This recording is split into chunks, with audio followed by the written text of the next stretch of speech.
Yesterday, a particular news headline caught my attention. It was published on 23rd April that there is a growing number of young Singaporeans in need. In need of what? So this is what the news article said. A 33-year-old single mother who divorced twice spent $50 on a birthday cake for her 11-year-old daughter. This is a lot of money considering that she's getting only $360 each month. The news article went on to add that she dropped out of school at secondary 2. And the best job that she got was paying her about $7 an hour. She has, for the past 9 months, been receiving a total of $360 for herself and her daughter. The news article said how great it is and how thankful she should be to have $360 to live on. Do you think $360 is enough for a mother and a daughter to live in Singapore? She is just one of the examples from the 5,644 families in Singapore with couples that are below the age of 35 getting about $360 each month for themselves and their children. Do you think that's enough for a family to survive in Singapore? According to the table that was being given on the news, what do you think could be the reasons for young Singaporeans below the age of 35 to have an increase of 41% requiring help? And help such as $360 each month. However, the news also highlighted the so-called good news.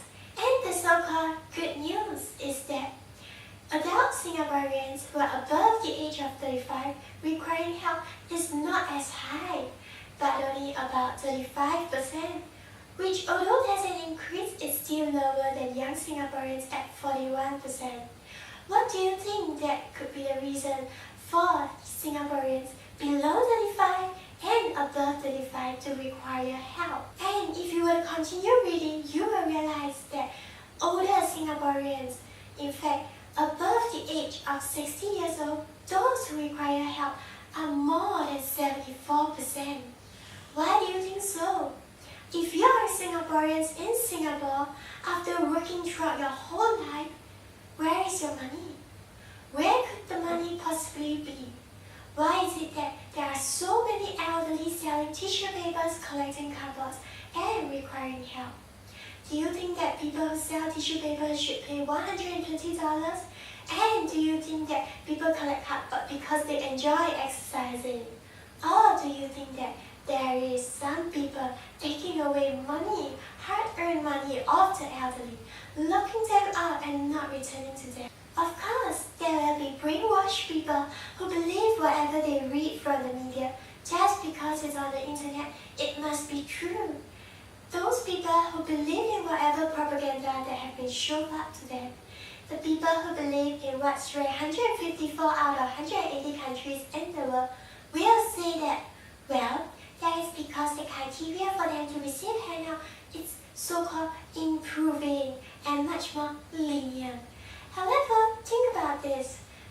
Will a household that has no income be able to survive on $360 a month? And not only that, $660 is for the parents and the children. Is that sufficient? Does your family survive on $360 a month? The news article later went on to add that young Singaporeans account for as high as 20% of the people who are receiving help. 1 out of 5 people who receive help is a young Singaporean below the age of 35. Not only that, as usual, all our statistics is skewed because there's just simply no transparency. We do not know what the real data is. In fact, they actually say that they have reduced the number of people requiring help for those above 60 years old as well. Just imagine if they were to include the exact number, the total number. How many Singaporeans do you think requires help in Singapore? Do you think there's a need for a poverty line? And if there is, what is the poverty line in Singapore? As all propaganda would always need to do, they need to push the blame to the young Singaporeans themselves, saying that it is young Singaporeans themselves who choose to live in poverty. It is young Singaporeans themselves who choose not to work. It is young Singaporeans themselves who choose to accept the low wages, and it is the young Singaporeans themselves who choose to live in this kind of country who says that it is all their fault if they are poor. Now, here are some facts for you to digest and think about the situation that's happening in Singapore. About 1 million Singaporeans earn below $3,000 each month. More than 800,000 Singaporeans earn below $2,500. More than 600,000 Singaporeans earn below $2,000. More than 400,000 Singaporeans earn below $1,500. More than 172,000 Singaporeans earn below $1,000. More than 47,000 Singaporeans earn below $500. Do you still believe the propaganda that the minimum wage in Singapore is $1,000? Actually, there is no minimum wage in Singapore. We have no poverty line because they say that poverty line is bad. Also, we have no independent labor unions. Everything is controlled because Singaporeans think that having someone controlling you is good. Do you like it when people control you? How do you feel that your life is being controlled? That after working so hard, there is a 41% increase in young Singaporeans requiring help.